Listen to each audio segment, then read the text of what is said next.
All right, thanks everyone. Let's see if I can forward the slides. Where am I supposed to be pointing? Back here? Oh, that's the pointer. There we go. Oh, I went too far. All right. Good afternoon, everyone. I'm Lindsey Murray. I'm the Executive Director for the Rare Disease COA Consortium. I'm so happy to be here with you this afternoon, and I appreciate you coming back after the coffee break. Okay, I'm struggling here. The COA Consortium was founded in 2022. We currently have 19 members, 16 pharmaceutical companies, and 3 nonprofits. And we have representatives from FDA, NIH, and NIMH. So here you can see all of our member firms. We're very lucky to have with us in the room, many of whom are here. So our mission is to enable pre-competitive, multi-stakeholder collaboration aimed at identifying scientifically sound tools and methodologies for collecting meaningful clinical outcomes data in treatment trials for rare diseases. And we've set up a scientific strategy that has 3 pillars. The first is around establishing and expanding the rare disease COA resource. The second is to promote collaboration and education. And the third is to advance solutions for methodological and measurement challenges. So this is an overview of the work structure for the COA Consortium. We have patient advocacy, outreach, and education. We spend quite a deal of time working on the rare disease COA resource and then tackling methodologic challenges that I'll go into in more detail. So I'm going to start with the rare disease COA resource. When we envisioned this project, we knew immediately we could not go rare disease by rare disease and create core outcome sets. So we decided to approach this as a domain level where we could identify COAs for any given domain that had the potential to be used across multiple rare diseases. So we created a process here where we start with domain prioritization and definition, and then we conduct a landscape analysis of the COAs for the selected domain. And this landscape analysis, we really throw a wide net. We look at COAs that are being used not just in clinical trials, but also natural history studies, patient registries, and clinical care practice. We're very lucky to have a group of folks within our consortium who have volunteered additional time to participate in our resource development subcommittee. And this team looks at the landscape analysis results and kind of winnows the list down to tools we think we want to get more information on. So then we conduct an in-depth gap analysis and really critique the COAs against evidentiary standards.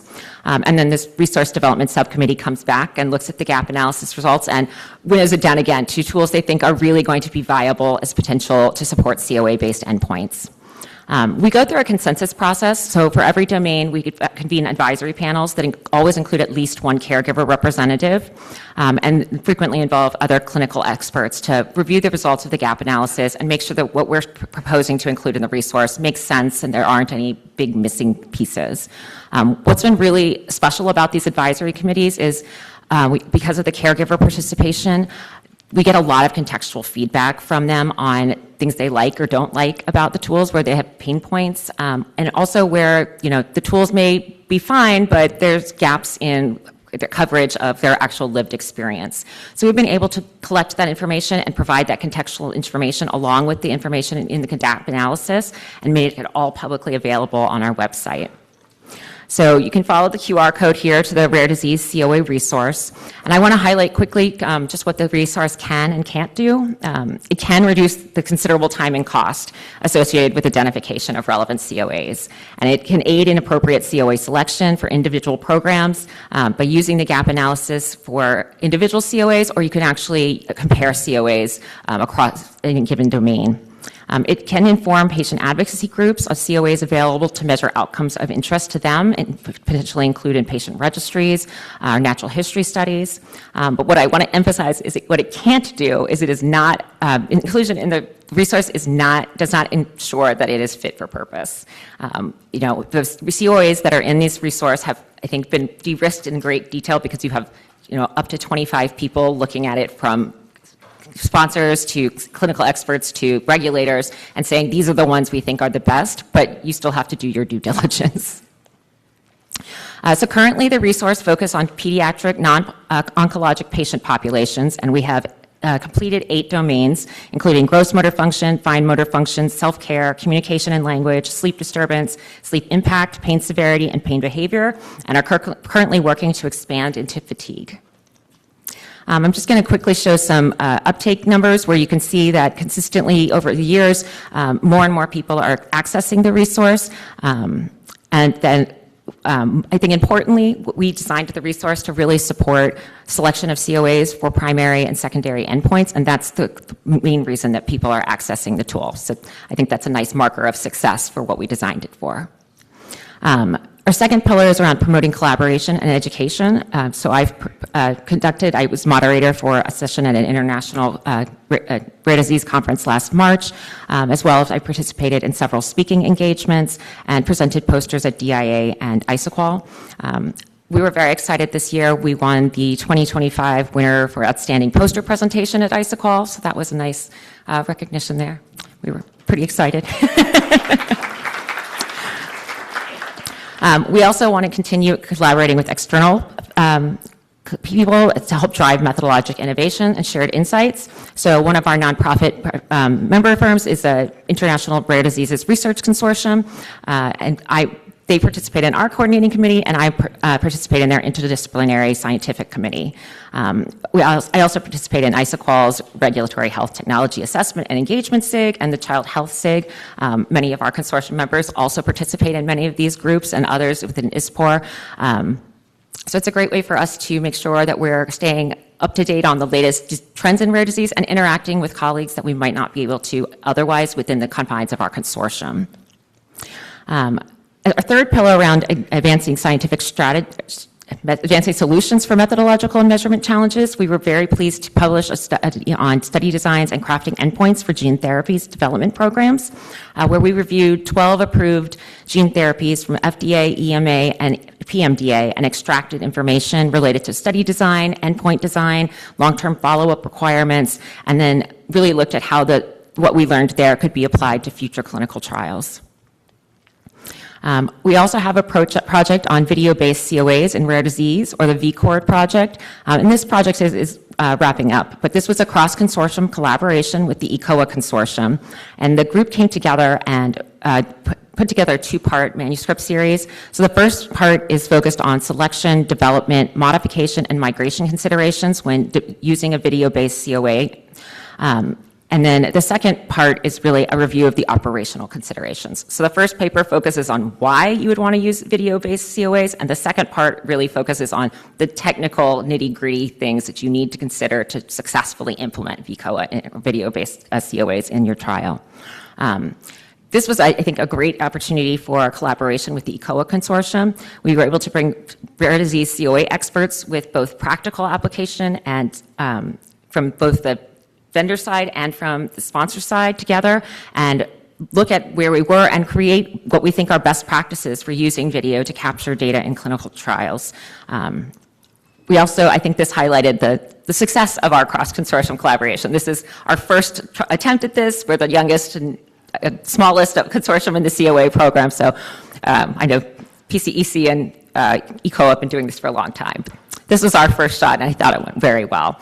So I'm looking forward to future collaborations with the PCEC and ECOA Consortium. The second thing, one of the other working streams we have is qualitative data collection writing teams.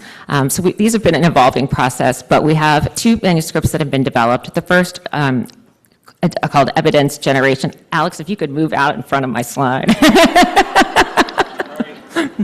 Evaluating treatment for rare disease opportunities for evidence generation based on qualitative research. This manuscript is really focused on why it's important to include qualitative research in rare disease trials and then how to do it, where we're not telling anybody anything new, but we've collated all of the guidance documents, all of the ISPOR task force documents into one place so that people who are newer to qualitative research have one place to look that they can pull all of this information.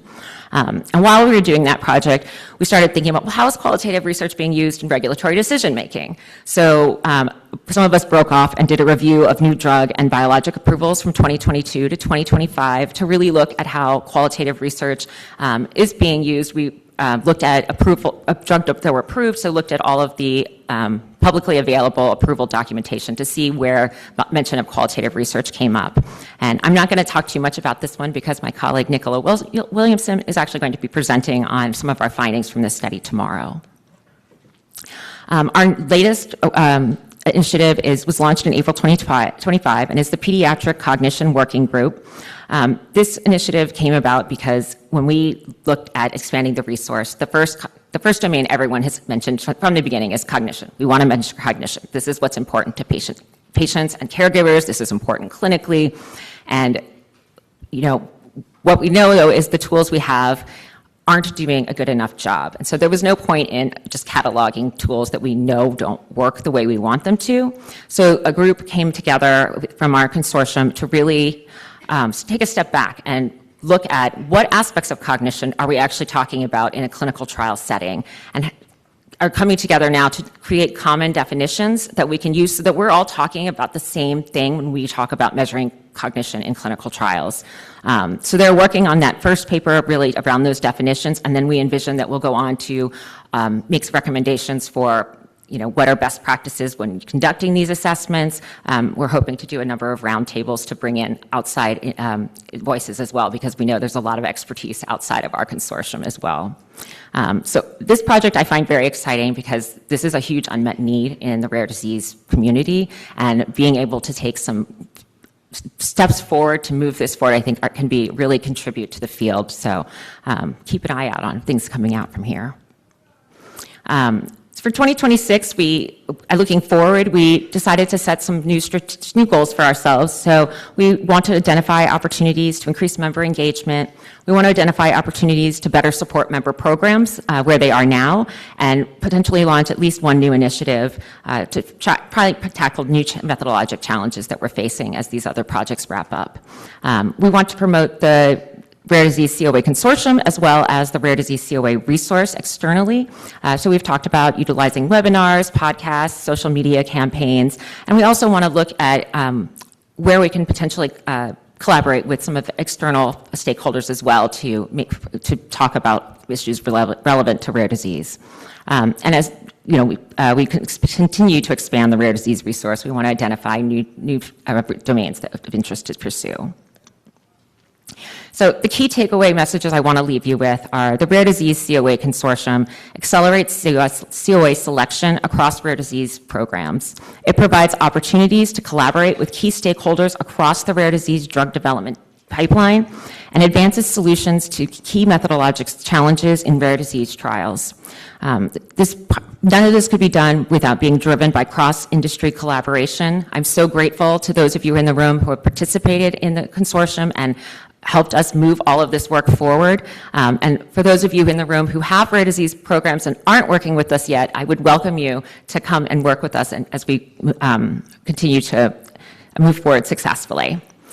So the last thing in my last 40 seconds is I want to point everyone to the poster that we have. You can access it in CVent, and it gives you a nice summary of all of the activities that we've got going on within the Rare Disease COA Consortium. So thank you all so much. I'm 30 seconds ahead of schedule, but I appreciate your time.